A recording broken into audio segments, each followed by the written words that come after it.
You want me to move? No. Okay, You can- because I'm going to get up anyway. All right, we're going to start out with 4 questions, 5 questions, and you're supposed to know the answer to these questions by the time we get done.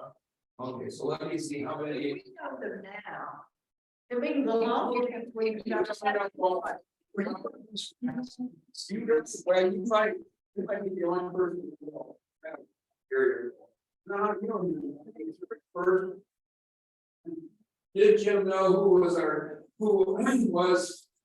going to be our current rector candidate for the Bishop Bravo Neal early in the game? And I'll start off talking about that. What is a PIC? I think most of you know that. What is a Y chart? Most of you should know that. What is an MMR? A few of you will know that. And what is the ABCD program? You all realize what that is, but most of you wouldn't recognize it as the ABCD program. Okay. Okay, I'll start with a little story. As many of you know, I was on the standing committee for 6 years. And standing committee is kind of the board of directors for the diocese. And I was a secretary, so I had to take the minutes. So I knew everything that was going on. I mean, I had to know what everybody said in those meetings, so I had to repeat them. And so what happened was one day I'm in there and we were at a break. And for some reason, the bishop and I ended up talking to each other. And he says to me, I understand that Father Craig McCall just retired. I said, yeah, that's right. He said, well, I know the perfect person for your church. And I said, oh, well, that's interesting. And then I could have asked the next question, but I never did. And I just let it go at that. Well, then I made the mistake of coming back to Good Shepherd. And the next Sunday, I mentioned to somebody that I was having a conversation with the bishop, and he said he knew who would be the perfect person for Good Shepherd after Father McCall left. And you know how things go around in a circle? You know, you say something here, and by the time it gets back to you, within 2 or 3 weeks, everybody in the church was coming up to me and saying, well, we understand you know who's going to be the next rector of Good Shepherd. And I honestly had no idea. I did not know. I did not hear Gary's name until I think Carl Augermison is actually the one that finally announced it. It would have been Shane. Was it Shane? Shane was okay. supporting. But, you know, and that's the first time I heard it. And then everything kind of clicked for me because, you know, I knew that Gary had been here. I knew that Gary lived close. And I knew a little bit of the background on Gary. So that's when I found out, just like everybody else. But I thought it was pretty funny that everybody thought I knew and I didn't actually know anything at all. Let's see. We obviously had during that period of time, we had some major areas to fill in during this period of time. This probably just skipping around a little bit, but Dee Dee Atwood had left us. She was here when you came, wasn't she? She didn't leave Until the near of the COVID. end. Yeah, quite a while. And of course, she's now the communications person over at Christ Church Denver. Rachel Whip was here for quite a while you were here, and then she left. And we unfortunately, after Dave Deal had passed away, and I think Dave passed away before you came. Yeah. And so he had started the Black Sheep, and he was a very charismatic, as best way I could describe it, leader. He took a number of men who had never sang much, and he worked with them one-on-one and got him to join the Black Sheep. And so he was a very beloved person in terms of the men that like to sing. And they've had different names over the years. Black Sheep is, I think, what they're using now. So we're starting this with after Father McCall retired, and we're I think that was in May of 2018, because I know it was that night because I was there. It was a vestry meeting, and I always remember it because the Black Sheep came in and they were they were going to ask for funding to find a new leader to replace Dave Deal. And before they could make their presentation, Father McCall said, "I got a small announcement to make that I'm retiring." So that was an interesting evening. What is a priest in charge? I think a lot of us really like the priest in charge process. As you probably know, I was the coordinator for the calling committee for Father Craig McCall. And what we found out is when you call somebody like that, you just don't have enough time to see them over a long period of time. So you don't know exactly how their ministry is going to go. And you kind of make some assumptions based on the interviews and so forth. With the priest in charge process, it's a 3-year process. The first year, you're supposed to review the past history of the church. And, that's kind of what we've done here. We looked at the 3 prior periods of time and in terms of Father Art, in terms of John Johansson, and then Father McCall. And so the first year, you kind of look at that. And then the second year, you're supposed to look at a vision for the church going forward. And so you do that in the second year. And then the third year is a discernment, and a discernment in terms of the vestry. You've seen this particular person in the process for 2 years. Do you feel like spiritually that this is the person that should be called to be the rector of the church? And then the person who is there, whether it be one person or in some cases, I know it's been 2, they discern if this is really a call that they feel called to. And I've seen this go many ways. I've seen rectors that were sure they were going to be called and didn't get called. I've seen situations where the people absolutely felt this was the right person for their church, and then the person or persons decided that was not where they were called to be. The beauty of the process is this is everything you would do if you were going through a calling process. So you've done a review of the history of the church. You've established a vision for the future of the church. So if something happens and you don't call a person, you've done most of the work that you would normally do in a calling process. And then I think what they're doing now, last I heard, actually, if a person was not called, or if a person decided that wasn't their calling, I know recently I've heard a couple of churches that they've actually put forward 3 or 4 candidates to be interviewed for potential leaders in that church. And because you've done all this work with the priest in charge, you're able to call somebody much quicker by going through the process. And so I think that's why people like it. The reason I like it is you get to see somebody for 2 or 3 years and you get a feeling for how that person is going to minister to the church in the long term. And I think it's really healthy, and I think it really helps. And then you have a good feeling for that. I don't know. And I want, because stepping back a little bit, I was involved in this whole process as a vestry member, the junior warden and the senior warden. And which was my honor to serve in all those. I don't want to make fun of all that, but on the vestry, we discerned this idea of the priest in charge because we could have gone with a traditional rector search, and everything Jim says is correct, but there's an additional piece to this. We realized that the congregation would be taking this journey with Father Gary, and that was very important to us. It was mutual discovery. It was mutual spirituality exchange, and it was a commitment from you to us and us to you. I wanted to say something about preparing to do the priest in charge process. And I think it was Shane, the senior warden at the time. and decided to have a panel discussion with people out in the diocese who had done this and who had also done the other process. And they came, lay people and clergy people who have been through this 3-year process with a wonderful session in the parish hall and lots of questions. And there were people that were not at all sure about this priest in charge process at all. And I think that was really valuable to do that.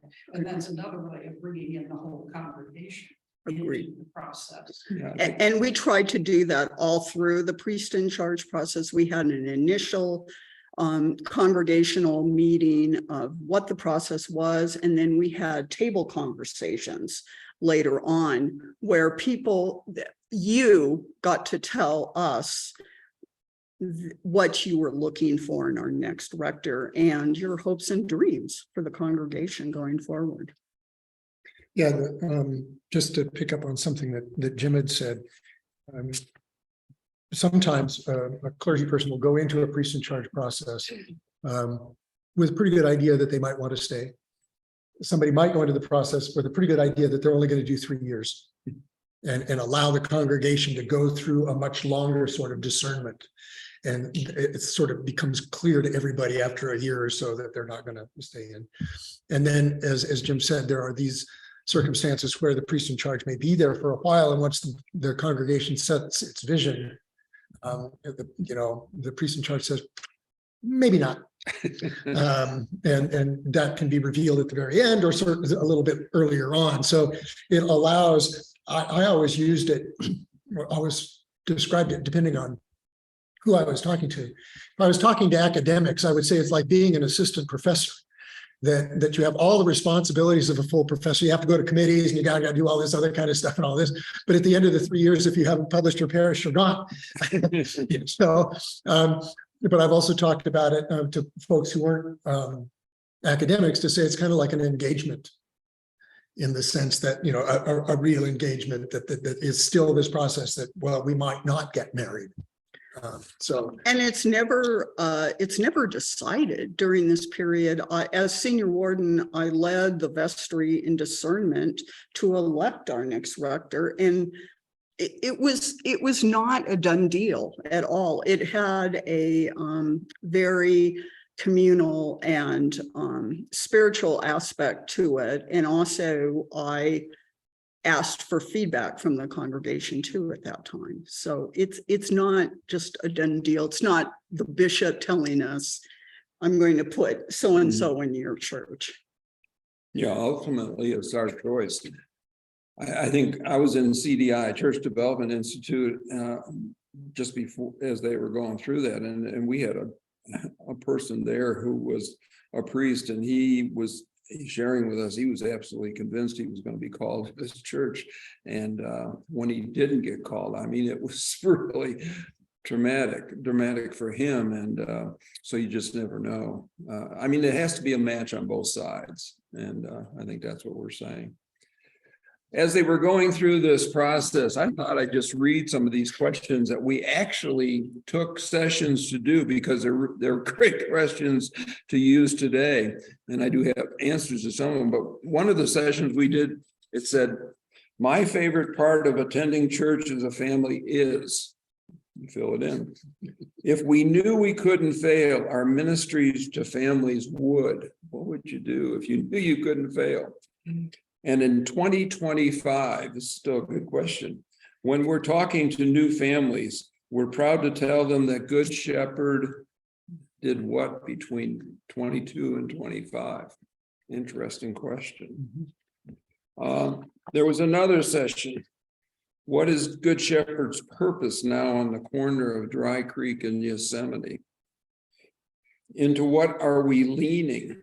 Does our local community cry out for something other than what we are providing? What are we providing? Why does Good Shepherd even exist? Who are the people we serve? So, I mean, there was 5 or 6 sessions like this. And the questions were really great. And I found them all when I was preparing for this. And I thought, wow, we really dug deep and we got lots of answers to them. If I go back and look at them again. Yeah, I know. So you all did answer. Yes, and I got all the answers to them behind the top that I will make a copy for you. To say that, not to be cynical, but we keep asking those same questions. I know. So. And I was surprised at the answers that we got at that time. And I was going to read 3 or 4 answers to each one. And I thought that would eat up the whole time. How do we equip and encourage people at Good Shepherd to live into their baptismal covenant? What does diversity look like at Good Shepherd? In what ways are we diverse? How can we become more diverse? And like Nadine said, these are probably questions we're asking ourselves still today.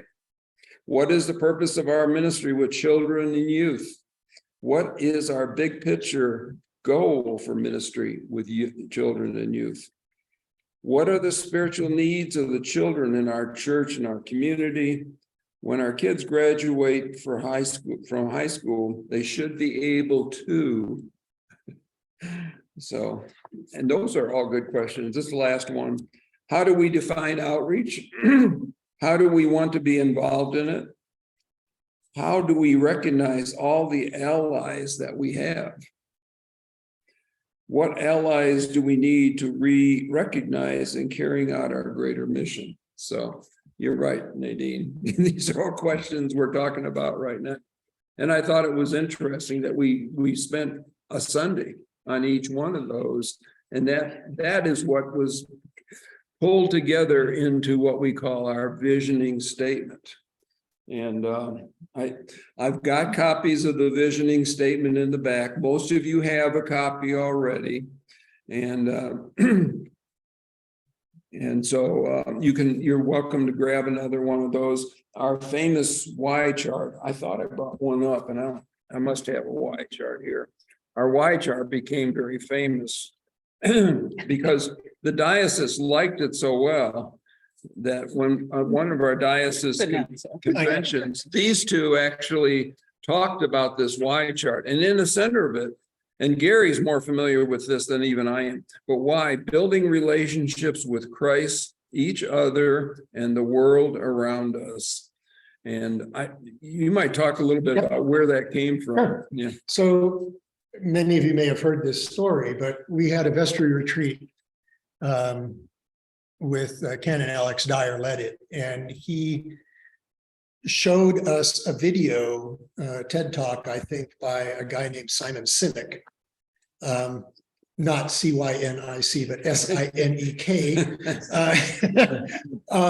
on basically on this Y chart, on a Y chart, that you start in the middle with why do we exist, and then how do we show that, and then what are the things that sort of incarnate the how we show that.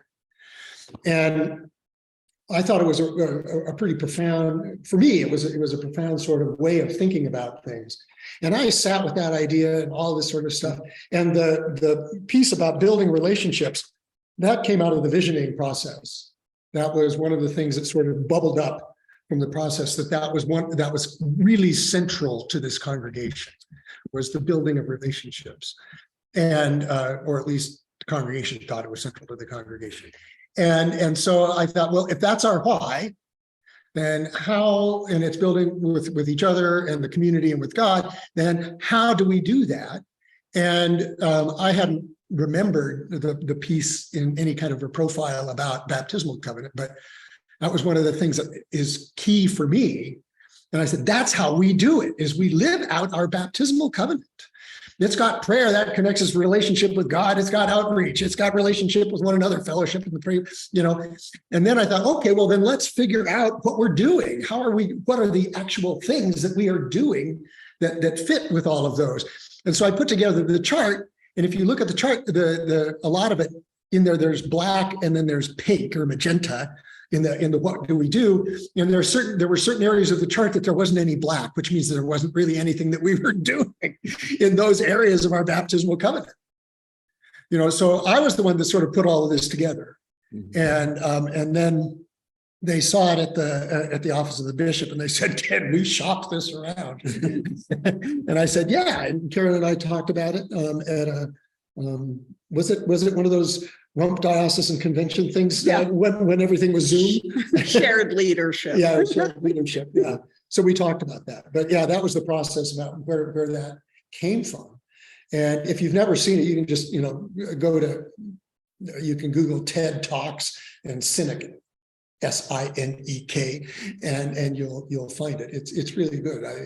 And one of the great things that he does in there is he contrasts Apple with Microsoft. And it just it was so revelatory to see that.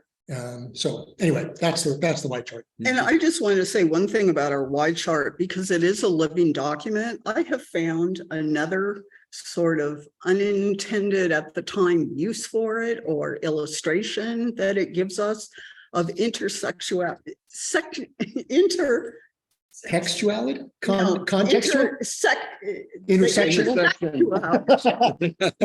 Yeah, you know what you mean. That's Ministries, how ministries touch each other. Right. Because we have, pardon for my Pardon that, Sunday morning word language, unintended. Safe church.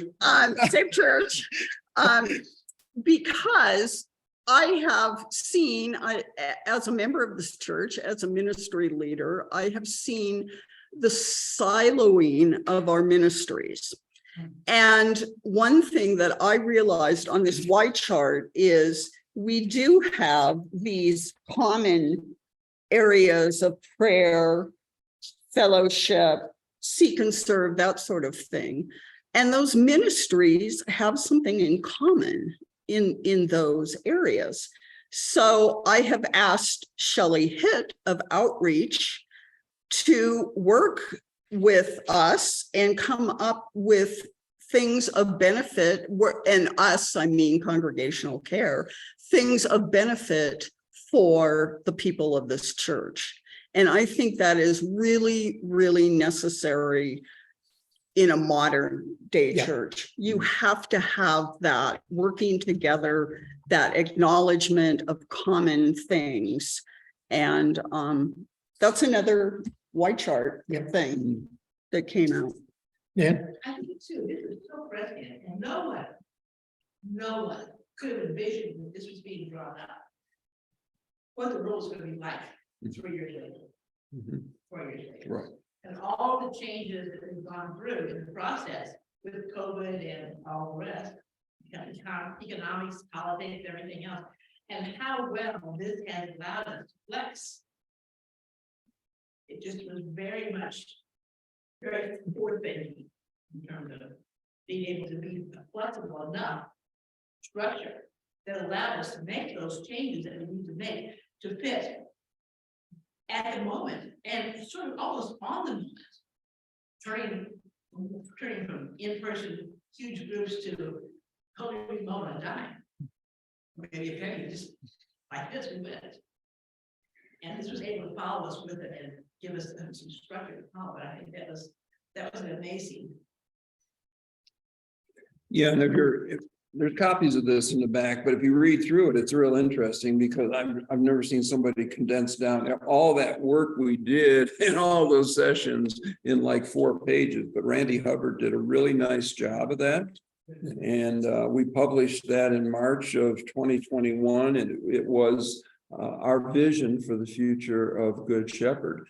Copies in the back. If you only want the Y chart, there's separate Y charts back there, and you can grab those. I guess now I'd like to turn to the pandemic and what kind of happened at Good Shepherd in March and April of 20. When we got into the pandemic, of course, we went to Zoom services. We had the one service so we could all be together. There were numerous conversations. You got to see people that you didn't see because, for example, in my case, I come to the early service. I know most of the people in the second service, but there's a lot of new people that I was missing. So we went into the Zoom period of time, and I'm going to let Gary and Karen talk a little bit about that, because that's when you were senior warden and junior warden, and you walked through that. I think it worked really well at Good Shepherd. Consistently, we had 70 to 80 families on the Sunday service, and people held with us through that.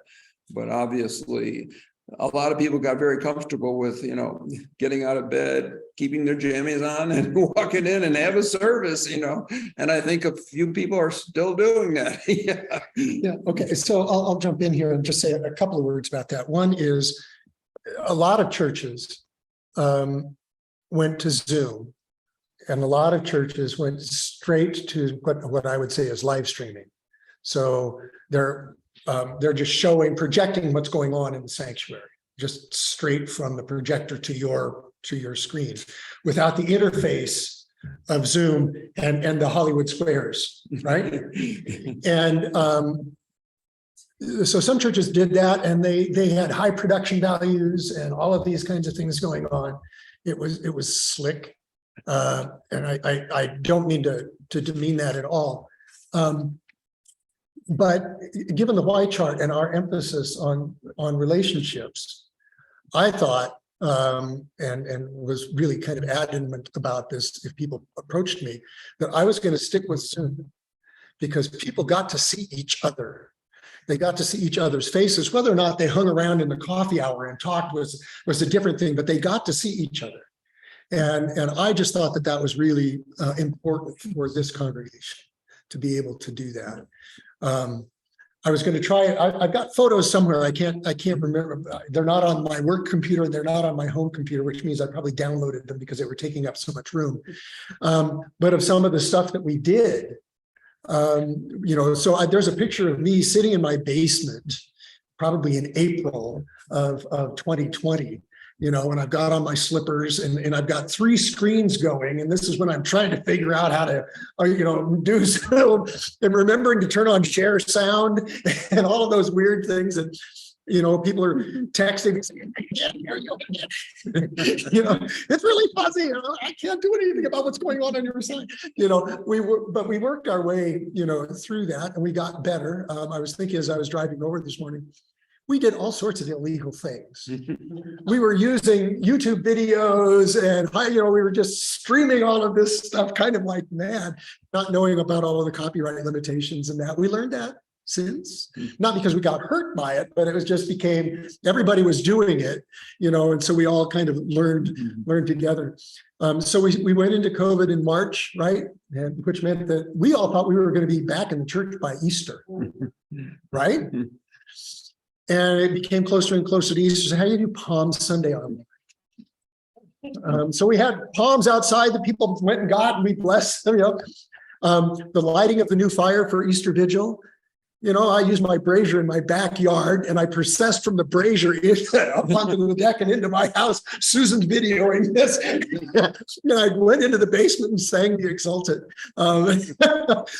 So we figured out how we were going to do this. We wanted to give people as much of a normal experience as we could. And I think overall we did pretty well. We still have a good number of folks who join us at the 745 service who join us via Zoom. Sometimes they're the same. There's kind of a core that almost is always there. And then there are people who are sick, people who are traveling, people who have another engagement that day. And so we're averaging, 10 to 15 people at least that are joining us via Zoom, or 10 to 15 screens. I count 1.5 persons per screen. So that's been pretty consistent. So again, there's this distinction between what I would say between live streaming and Zooming. You can Zoom it immediately and you get to see people.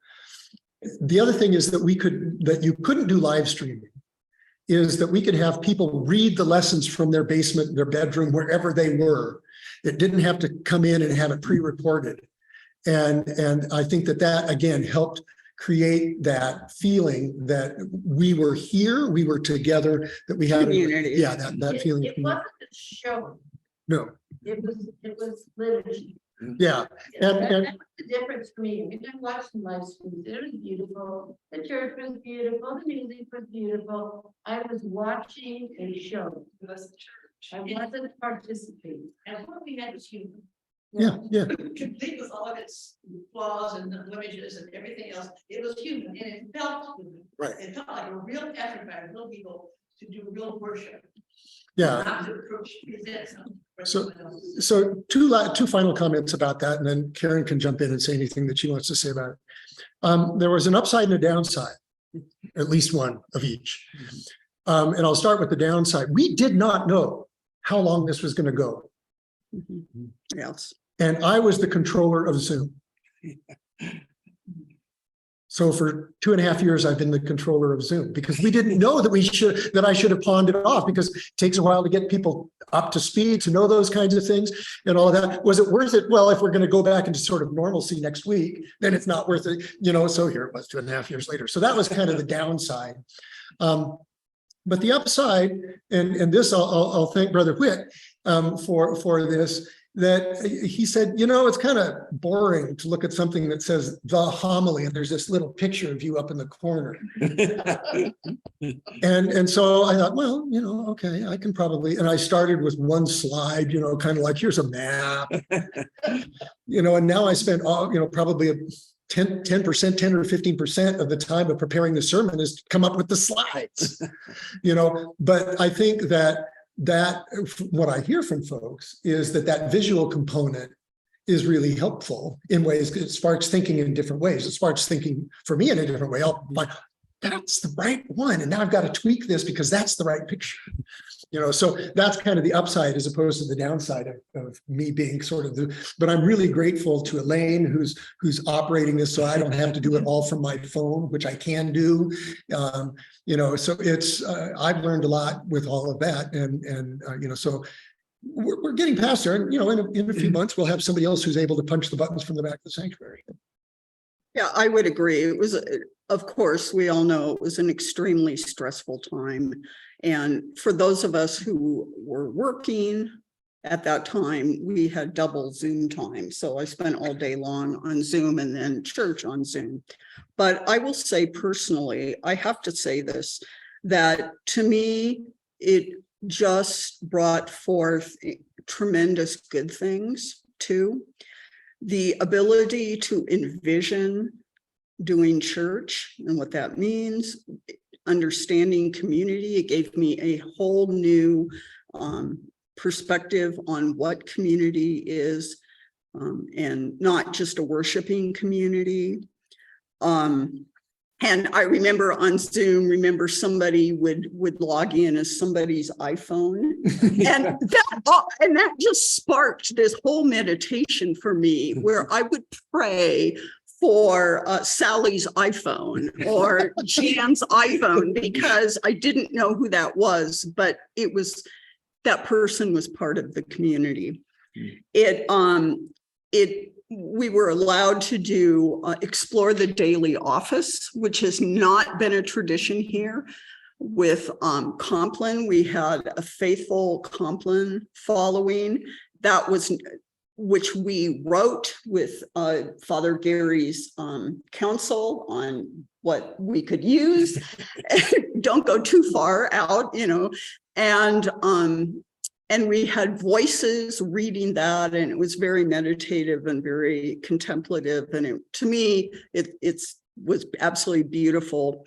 And also for me, it was learning to express gratitude for the teachings of Jesus outside of celebrating the Eucharist, which I think people just lose in all that. Jesus had a very full life and ministry up to that point. And to me, it was able to go back into the gospel and read about his ministry and to meditate on that when we were not having Eucharist at that time. That was that short window. And of course, we went to the drive-up communion, which was interesting. The pizza pattern. But to me, there were plus sides. Looking back, we lived through it. Okay, we're okay. But for me, there's enduring things that we learned and we celebrated during that time. Yeah, and I think the Zoom went really well in this church. It was interesting because as we started looking at where we wanted to go in the future, we actually surveyed the churches that were either our size or a little bit larger in the High Plains region. And we were surprised because there was 12 churches and 10 of them were actually doing live streaming. And there was only 2 left that were doing Zoom in the larger churches, and that was us and Christ Church in Castle Rock. And in Castle Rock, they did it for the same reason. They wanted actually to have people reading their lessons. And you can do that with Zoom. You can't do that with live streaming. So it was an interesting period of time. But as we began to look at it, if Gary's not here, a lot of things could go wrong because he was the expert on it. And if something went wrong in the service, he could correct it quickly. If he wasn't here, we didn't have very many experts that could go over and correct it. There was a Sunday I was on vacation in Arizona. We were driving, actually, I think we were in Utah, driving in Utah and coming home. And I got this mad phone call from Dee Dee. It's hard for me to explain if I'm not right. So, yeah, that's. And I think we all recognize it's great to have the Zoom and given an absolute choice. I think a lot of us would prefer to have it, but we were also relying on Gary for a lot of that. And I think that drove us to begin to look at live streaming and could we do it and should we do it? And of course, we began to move in that direction. Any other questions before we move on? I'm ready. I just want to say that I don't think we would have been nearly as successful if it hadn't been for Gary's flexibility. Absolutely. And I don't think we say that often enough. Yeah. I don't know whether it's, you had a big wealth and dealing with all those college kids or what. But, there was very few times that you were flustered when you did soldier through and got through. You showed you were flustered, let's put it that. And, Thank you. And, I feel like, I know a lot of priests, not a lot of priests, but I know a lot of priests in my history. And I don't know that I know anybody who could have gotten through it. Yeah, I agree with that. Thank you. Thank you. I think when things go wrong, some people get mad, but I think Gary always laughed. And if Gary's laughing, we could laugh. Yeah. That's right. Wit. Oh, yeah, Gary. And I'll just make a personal comment there on that too. Two of the things that Gary does exceptionally well is we really lacked the pastoral care for a long time. And Gary came in and he turned that board. You all have seen the board over there. And so people knew when somebody was sick. People knew when somebody died. People knew when somebody was in the hospital. It made a great difference. And I have not run into anybody that has, if they went through an emergency or they needed help, Gary was there. And I think that was a big difference, and it made a lot. It was really very positive for Good Shepherd. I think the other thing that most people don't realize, Gary does a wonderful job with newcomers. He calls them, would you like to have coffee? Would you like to have lunch? Let's visit. And obviously, hopefully, over time, we can get the, Invite, Welcome, and Connect program back working the way it was and take some of that burden off Gary. But, in those two areas, Gary's exceptional. And I really appreciate that because it with newcomers, it helps grow the church. And when you're going through an emergency and you need help, it's really important that you can call the rector and he will respond. So I think I'll retire now. Yeah. I appreciate it. Before I go into 2022, anything else you want to say? Karen. I have to consult my chronology because I had to actually go back. COVID wiped out my short-term memory. So I still am confused about what year it is. I will just say another thing. Of course, during this whole time, we had a transition of bishop and an Episcopal election, but that was early on in the process. So we had a lot of upheaval. But another thing about COVID is that we did start going into areas about what is a lay-led, clergy-supported ministry. And I just want to say that we all know that the rector has duties here, and the laity will never usurp those. We obviously cannot. But it's this idea of Gary being able to be a spiritual leader to equip us laity to go forth. And that is what is being lay-led. That is having the ability, the formation, the support of our clergy to go forth and do that. And that's very important. And another thing that we looked at during COVID time was the bishop's office was all excited about Canoeing the Mountains, that book. Mm-hmm. And that we did it here and the vestry did it. And that I think opened up some real serious insight and conversations about the church, post-Christendom, what are we doing, and what is church anymore? And the idea of the book is that Lewis and Clark went west, but they made this fatal assumption that the geography in the West was the same as the East, and they were ill-equipped for us. So again, we're getting back to this idea of formation and equipping the laity, I think, to be Christians in our community. Yeah. That's all I wanted to say. It made a big impression on me reading that book.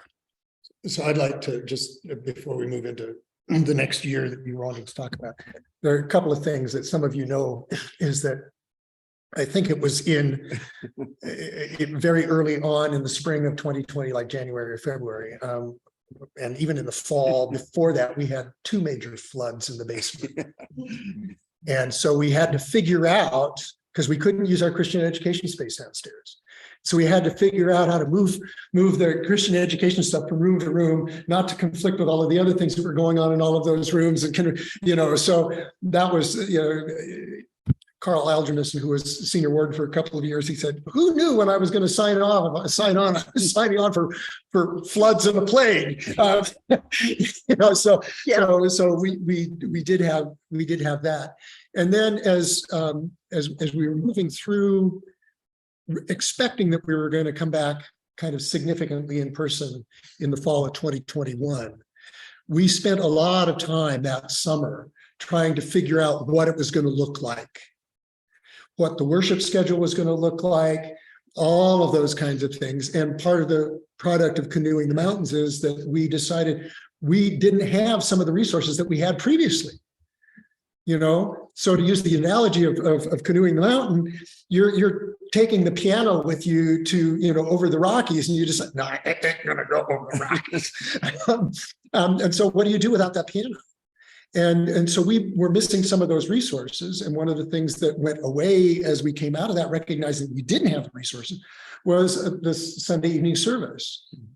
We thought we had an alternative. That one didn't work. So there's a lot of sort of playing with all of these moving pieces, depending on what had to be set aside, partly because of COVID, and all those other kinds of. The Sunday evening service was being questioned even before that. So there was a lot of stuff that was going on, and we made some assumptions, and we're finding out that some of those assumptions, we made an assumption that we could do things musically, and that it was all great. And then Dee Dee, after a church one day, said, "Can I talk to you? By the way, I'm leaving." And so some of those musical assumptions just And we had to figure out what to do. Yeah. You know, so I think that right now there's that was started at the end of that time.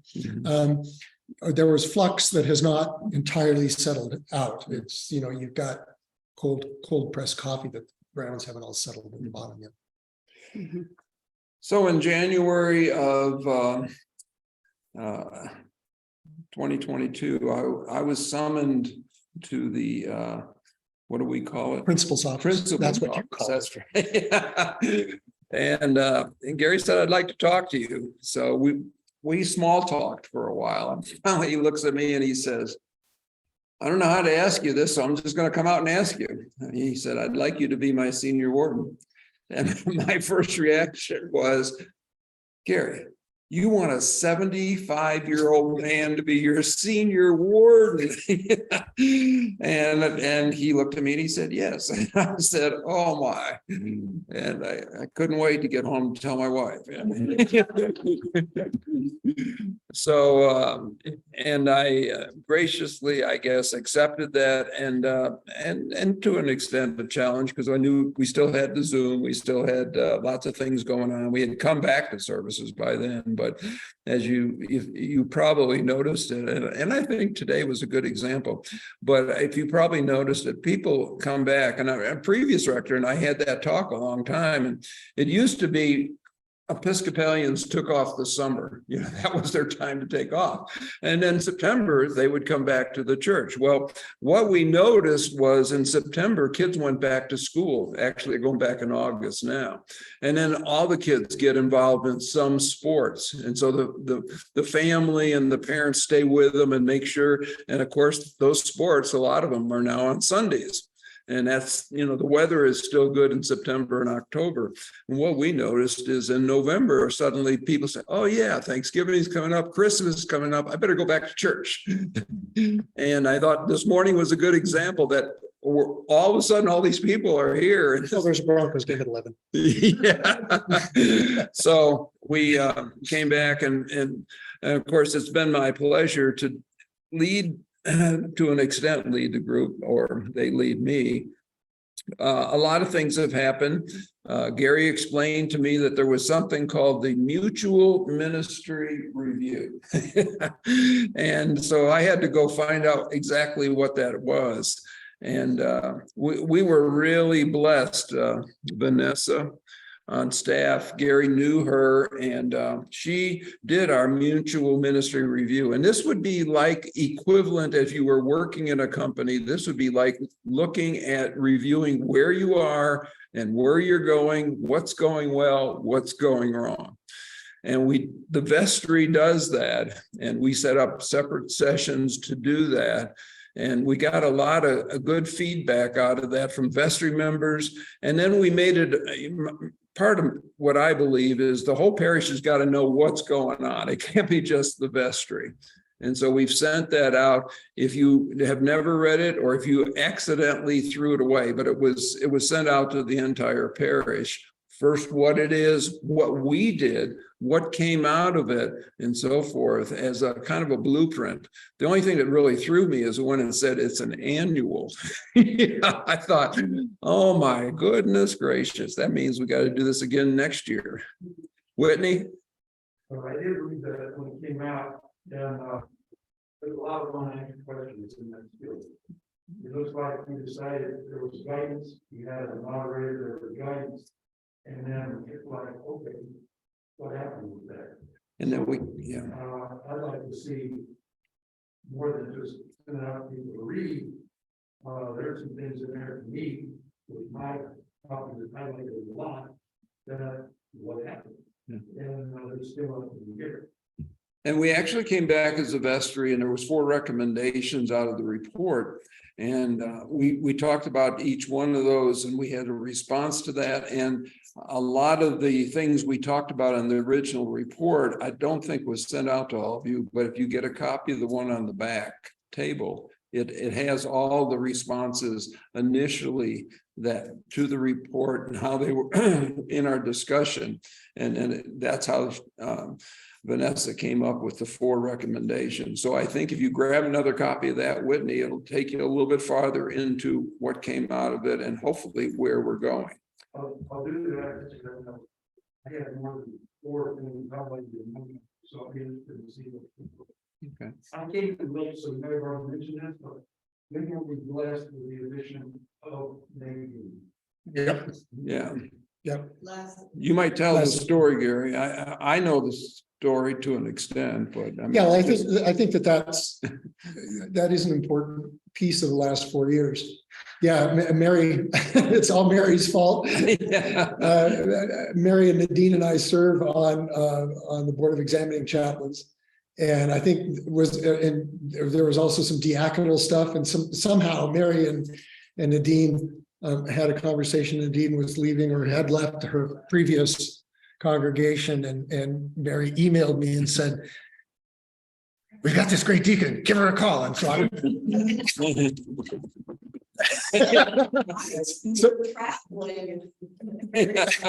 the email went out immediately, and so Nadine came to the principal's office.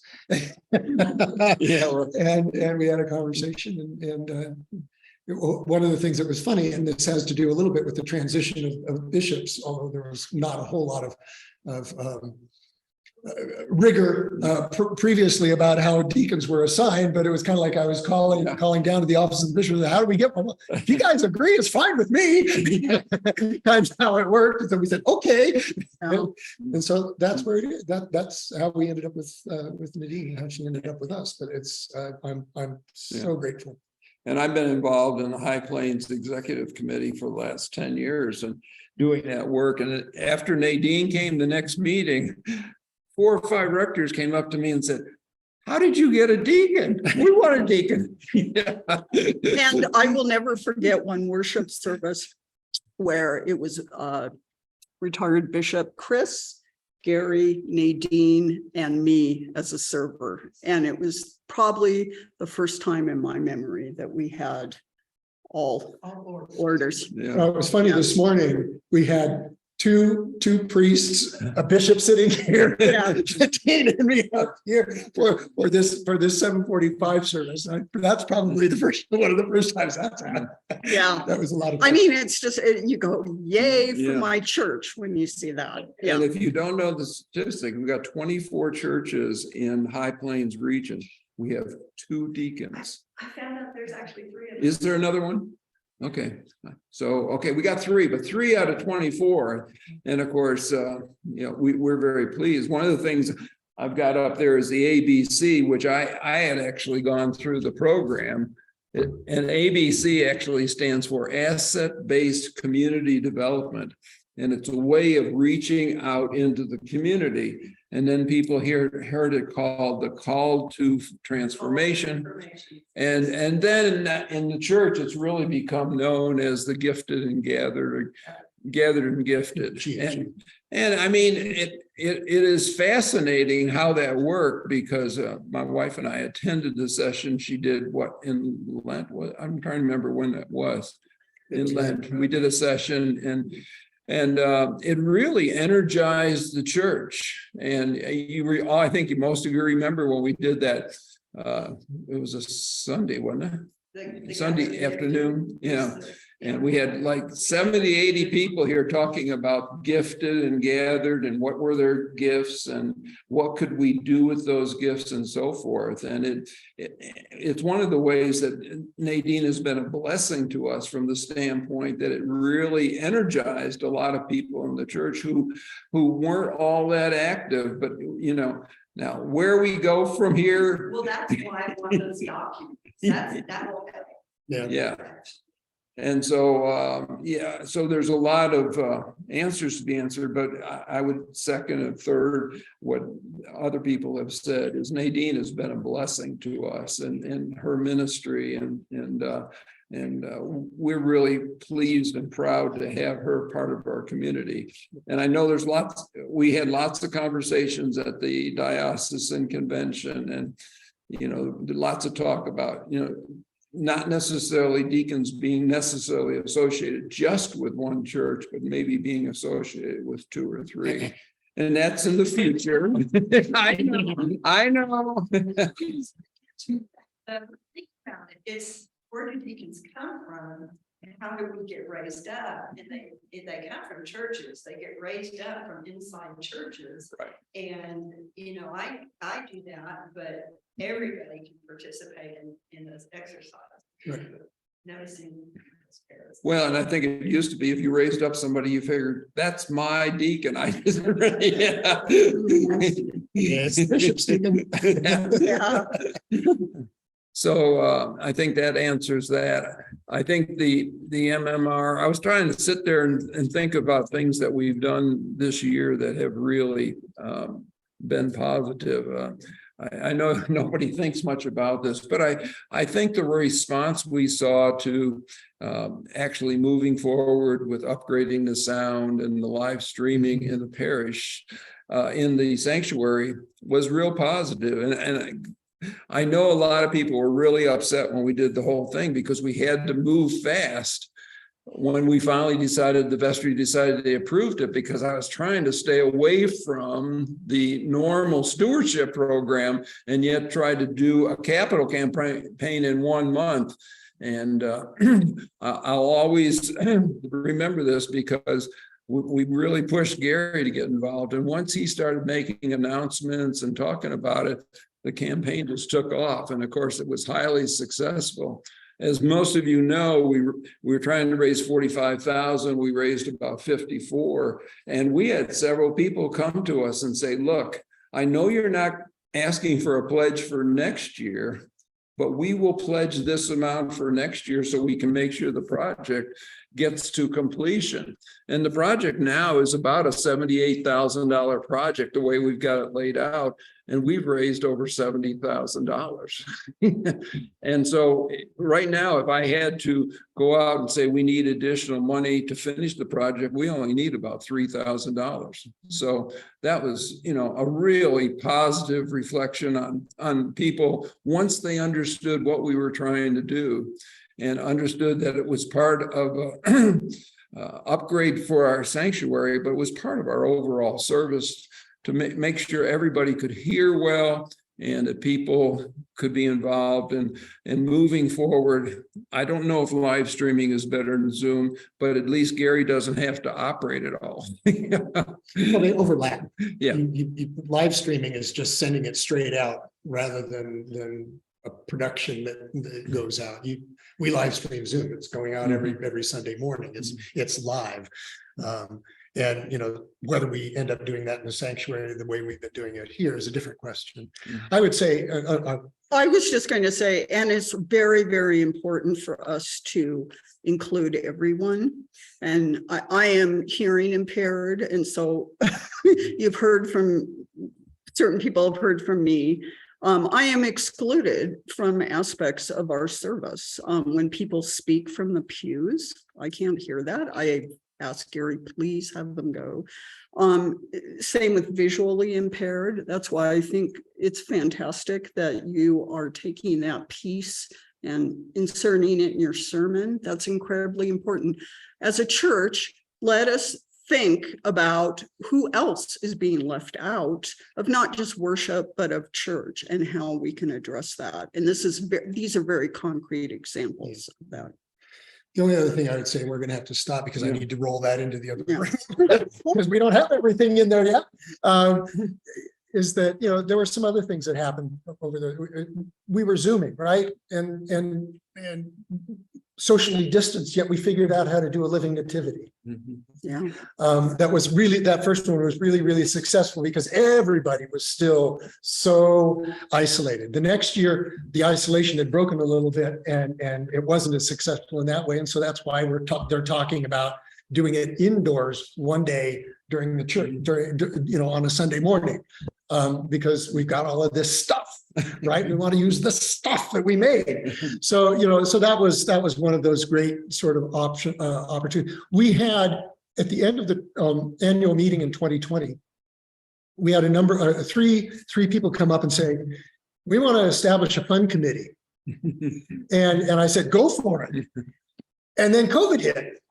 And so how could you have a fun committee when everything is online? And they figured out how to do a bourbon tasting online. They did knitting online, Halloween online. They figured out how to do all of these things that really helped maintain the relationships and the community.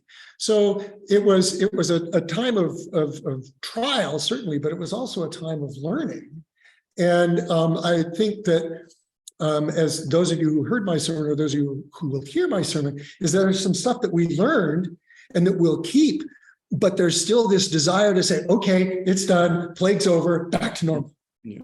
And we can't do that. We learned too much, we've changed too much, and we should celebrate what we've learned, recognize that there's some things that need to be changed and change them. You know, so it wasn't a 4 years, you know, I've been here 4.5 years now. It was not what I expected.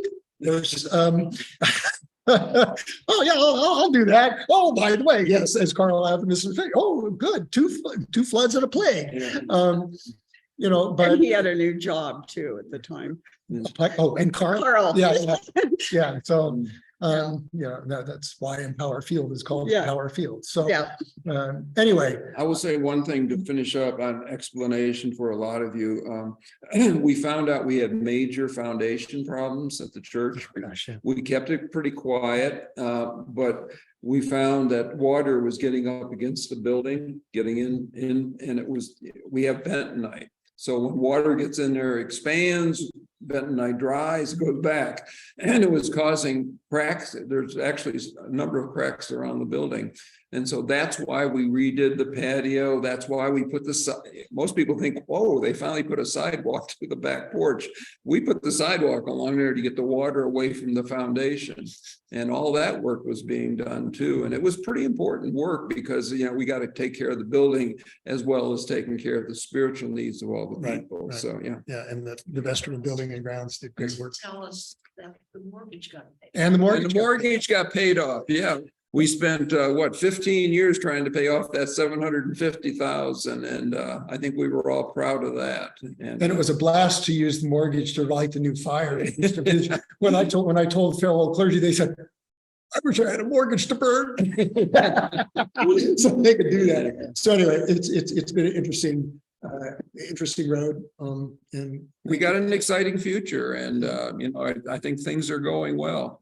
There's not many churches can say they have 2 bishops and a couple retired priests and a deacon, so actually we got to count our blessings. That's Are we perfect? And are we where we want to be? Not quite, but at least we're moving in that direction. Thank you. yeah, thank you all. Yeah. Great to see you. thank you. Hope I didn't talk too No, much. you did great.